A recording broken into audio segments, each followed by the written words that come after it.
Hi friends, welcome back. तो भैया ऐसे लगता है कि इंडिया और यूएसए ने F-35 की डील जो है वो फाइनल कर ली है। चलो देखें। वीडियो शुरू करते हैं। वीडियो शुरू करने से पहले अगर आप चैनल पर नए हो और आपने अभी तक सब्सक्राइब नहीं किया तो जल्दी से पहले सब्सक्राइब के बटन और बेल आइकन को क्लिक कर लो ताकि आपको हमारे सारे न्यू वीडियोस के नोटिफिकेशन मिल जाएं जैसे हम अपलोड करें। अगर आपको वीडियो पसंद आता है प्लीज लाइक एंड शेयर। चलिए शुरू करते हैं। भारतीय वायुसेना का एक ऐसा अधिकारी जो कि एयर मार्शल रहा हो, जो कि वायुसेना में one of the biggest rank होती है, वो ये कहे कि अगर मैं भारतीय वायुसेना प्रमुख की जगह होता ना तो मुझे रातों को नींद नहीं आ रही होती। तो समझ जाइए कि मामला बहुत ज्यादा सीरियस है। जी हाँ, दरअसल हुआ ये कि भारतीय वायुसेना के पूर्व एयर मार्शल अनिल चोपड़ा जी ने एक पॉडकास्ट में हाल ही में ये बात कही कि इस समय अगर मैं भारतीय वायुसेना प्रमुख की जगह हो रहा होता तो मुझे तो रातों को नींद नहीं आ रही होती, क्योंकि इस समय भारतीय वायुसेना की स्थिति ठीक नहीं है। हमारे पास नए लड़ाकू विमान नहीं आ रहे और पुराने लड़ाकू विमानों की संख्या बढ़ती जा रही है, जो कि रिटायरमेंट एज के करीब है। और सबसे ज्यादा चिंताजनक बात तो ये है कि भारत के दो पड़ोसी देश चीन पाकिस्तान, जो कि हमारे कट्टर दुश्मन भी हैं, वो अपने स्टेल्थ लड़ाकू विमान के जो प्लेटफॉर्म है उसे ना सिर्फ तेजी से डेवलप कर रहे हैं बल्कि उसे डिप्लॉय भी कर रहे हैं। और आने वाले 10 सालों में चीन और पाकिस्तान के पास 1000 से ज्यादा स्टेल्थ लड़ाकू विमान होंगे, वो भी अलग अलग प्लेटफॉर्म के, अलग अलग कैटेगरी के। ऐसे में भारत को हर हाल में आने वाले कुछ सालों के अंदर एक स्टेल्थ लड़ाकू विमान तो खरीदना ही होगा जब तक कि हमारा एमका तैयार नहीं हो जाता। और बात उनकी सही भी है, क्योंकि चीन पाकिस्तान को आप छोड़ भी दो तो जो छोटे छोटे देश हैं जैसे कि तुर्की, वो भी खुद का स्टेल्थ लड़ाकू विमान बना चुका है। आप जानकर हैरान होंगे कि इंडोनेशिया, जो कि भारत का एक पड़ोसी देश है, वो भी स्टेल्थ लड़ाकू विमान तैयार कर चुका है, किसके साथ? कोरिया के साथ मिलकर। जी हाँ, दक्षिण कोरिया के पास भी KA सीरीज का एक स्टेल्थ लड़ाकू विमान ऑलमोस्ट रेडी हो चुका है। छोटे छोटे देश एशिया के स्टेल्थ लड़ाकू विमान बना रहे हैं जिन्हें चीन से खतरा है। और भारत, जिसे सबसे ज्यादा डेंजर है चीन से, वो उसका पता नहीं कब स्टेल्थ टेक्नोलॉजी के अंदर एंटर करेगा, कब वो स्टेल्थ लड़ाकू विमान के प्लेटफॉर्म को वायुसेना में शामिल करेगा। और इसीलिए उन्होंने इस डिस्कशन में ये कहा भारत को अब अमेरिका से बातचीत करनी चाहिए और F-35 लड़ाकू विमान को कुछ संख्या में ही, भले ही वो 3, 4 या 5 स्क्वाड्रन हो, इन्हें अपनी वायुसेना में शामिल करना होगा।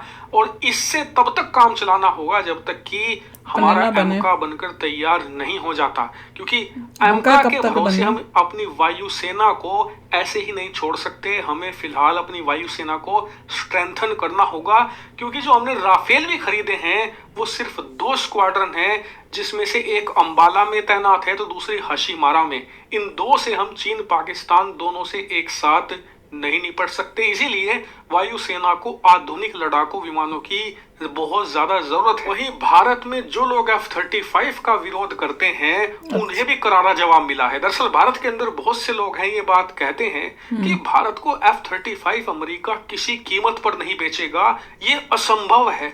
क्यों? उनका तर्क ये है कि भारत ने S-400 एयर डिफेंस सिस्टम खरीदे हुए हैं। ऐसे में S-400 के साथ अमेरिका कभी भी F-35 नहीं देने वाला भारत को।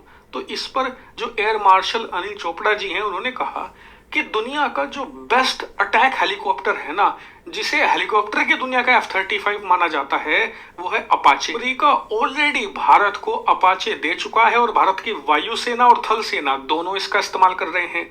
फिर आते हैं नौसेना पर, तो नौसेनाओं की दुनिया का जो बेस्ट हेलीकॉप्टर है, जिसे बेस्ट मरीन हेलीकॉप्टर कहा जाता है, वो है MH-60R रोमियो हेलीकॉप्टर। वो भी अमेरिका भारतीय नौसेना को बेच चुका है और उसका इस्तेमाल भी हम कर रहे हैं। फिर बात करें दुनिया के बेस्ट ट्रांसपोर्ट हेलीकॉप्टर की, वो है चिनूक, वो भी भारत मोदी जी का वो एयर इंडिया वन भी तो यूएसए का ही है बना है। तो बोइंग जो ये बात कही जाती है कि पर उसका पूरा किया तो वही होगा ना, जाएगा, ये बात पूरी तरीके से सही नहीं है।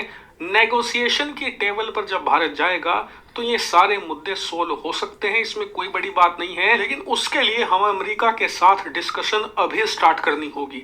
और इस पर आगे उन्होंने कहा कि इस महीने के एंड में पीएम मोदी की अमेरिका यात्रा है, हो सकता है कि इस दौरान दोनों देशों के बीच में डिफेंस कोऑपरेशन पर बात हो, क्योंकि अब से कुछ दिन पहले इस यात्रा की तैयारी को लेकर राजनाथ सिंह जी गए थे अमेरिका के दौरे पर।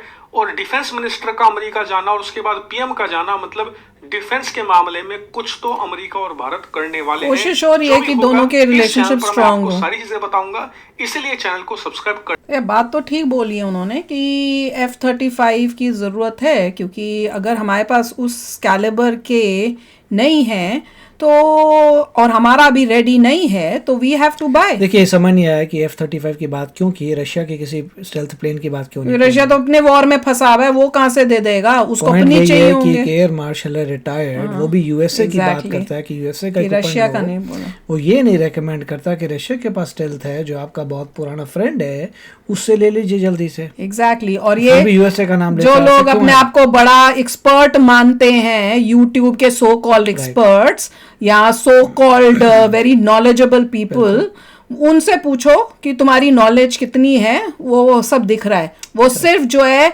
इंडिया की हिस्ट्री से, जो इंडियंस के अंदर एंटी यूएसए सेंटिमेंट्स जो पुरानी बातों से है, उसका फायदा उठा के व्यूअरशिप्स लेते हैं और खुद उनके अपने कोई निजी जो होते हैं ना, कहते हैं कि डिसअपॉइंटमेंट्स होंगी या कुछ उस टाइप से होगा अगेंस्ट यूएसए, तो उसको निकालते हैं rather than giving fair news, correct news. अब ये अगर इतना ही बुरा मतलब रिलेशनशिप हो यूएसए से, तो क्या इतने हाई पोस्ट वाले चिनुक देगा, वो देगा। और इतने हाई पोस्ट का इंडियन आर्मी का बंदा जो है वो पब्लिक में ये स्टेटमेंट दे रहा है, तो भैया क्यों देगा वो? तो इससे अगर आप ऐसी न्यूज सुनो और आपको अगर इंटेलिजेंटली सोचो, तो आपको पता चलेगा यार ये बंदे तो गलत बोले, तो कुछ और बता रहे हैं, या हो तो कुछ और है। मोदी जी जा रहे हैं स्पेशली, एयर मार्शल बोलता है F-35 जिसका जो उसने रशियन एयरप्लेन जो स्टेल्थ वाले उसका नाम ही नहीं लिया। बिल्कुल एग्जैक्टली। तो उससे समझ में आना चाहिए कि जो पॉलिटिक्स है या रिलेशनशिप्स है कैसे चेंज हो रही हैं।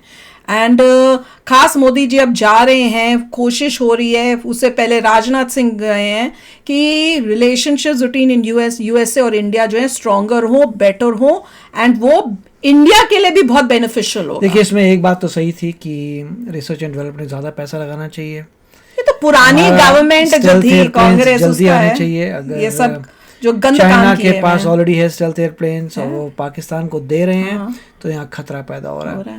और इसी हिसाब से आपको जल्दी, हमारे पास मेरे ख्याल से 35 हैं जो राफेल लिए थे जो स्टेल्थ हैं, अगर इनफ नहीं है। नहीं, राफेल भी मुझे पता नहीं स्टेल्थ है नहीं है, 5th जनरेशन है। पर तो पहले बात होती है कि 5th जनरेशन की बात है कि चाइना के पास और पाकिस्तान के दोनों एक्वायर कर रहे हैं। चाइना तो बनाता है 5th जनरेशन, पाकिस्तान एक्वायर कर रहा है चाइना से, और हमारे पास 35 5th जनरेशन है। उसके ऊपर आते हैं स्टेल्थ वाले, और स्टेल्थ वाले जो है अगर चाहिए तो यही पॉइंट है कि यूएस की बात हो रही, रशिया की क्यों नहीं बात हो रही, आई डू नॉट नो। आप बताइए क्यों एयर मार्शल ने नहीं कहा कि रशिया से जल्दी ले लेते हैं स्टेल्थ और काम चल जाएगा? I don't know. बताओ आप भैया, कमेंट सेक्शन में इसका आंसर जरूर लिखना। तो चलो चलते हैं, मिलेंगे नेक्स्ट वीडियो में बहुत ही जल्द। Till then take care and bye bye. तो अगर आप मेरे इस चैनल पे नए हो तो जल्दी से सब्सक्राइब के बटन को हिट करो और बेल आइकन को क्लिक करो, ताकि आपको मेरा जब नया वीडियो मैं लगाऊं आपको उसके बारे में जल्दी से पता चल जाए।